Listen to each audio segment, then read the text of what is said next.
धर्म के आधार पर आरक्षण यह असंवैधानिक है।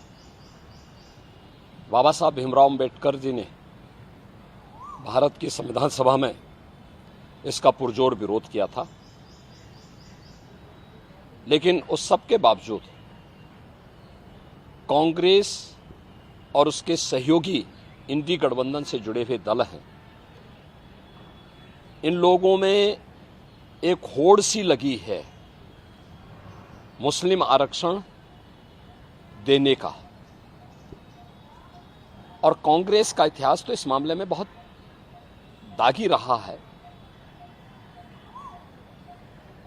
2006 में जस्टिस रंगनाथ मिश्रा कमेटी गठित करके कांग्रेस ने ओबीसी का हिस्सा काट करके मुस्लिमों को देने का कुत्सित प्रयास किया था जब यूपीए गवर्नमेंट थी। ऐसे ही कांग्रेस ने जस्टिस राजेंद्र सच्चर की अध्यक्षता में कमेटी बना करके अनुसूचित जाति के आरक्षण में सेंध लगाने का प्रयास किया था। कुछ मुस्लिम जातियों को अनुसूचित जाति में शामिल करने का कुत्सित प्रयास किया था। बीजेपी और एनडीए ने उसका विरोध किया था। कांग्रेस की जब आंध्र प्रदेश में सरकार थी, उन्होंने उस वहां के ओबीसी के आरक्षण को मुसलमानों को दिया था। कांग्रेस की कर्नाटक सरकार ने मुसलमानों की सभी जातियों को ओबीसी में शामिल करके ओबीसी के आरक्षण में सेंध लगाया है।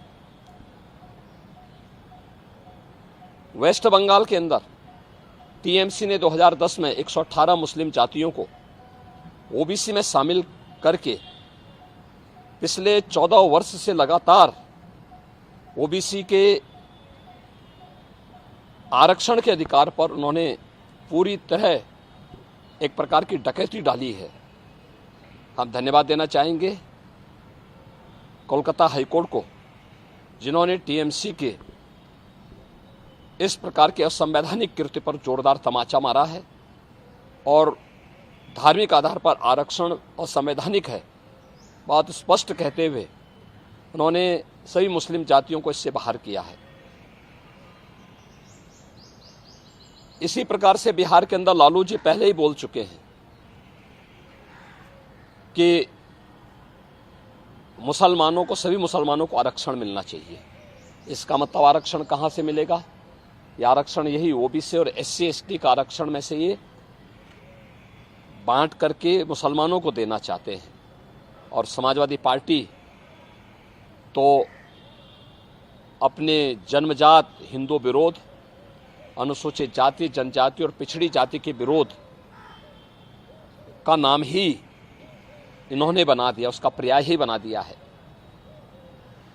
चाहे वह राम जन्मभूमि का विरोध रहा हो, राम भक्तों पर गोली चलाने का रहा हो, या फिर 2012 और 2014 के अपने इलेक्शन मैनिफेस्टो में समाजवादी पार्टी ने मुस्लिमों को आरक्षण देने की वकालत की थी और यहां तक इन्होंने शरारत की थी कि तुष्टीकरण की हद पार करते हुए उत्तर प्रदेश के अंदर, उत्तर प्रदेश की उस समय की 20 करोड़ की आबादी की सुरक्षा के साथ खिलवाड़ करते हुए पीएससी की 54 कंपनियों को इन्होंने समाप्त किया था।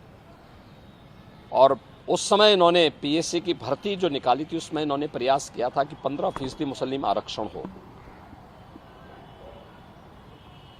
माननीय न्यायालय को हस्तक्षेप करना पड़ा था। ये जो होड़ है एक खतरनाक होड़ है।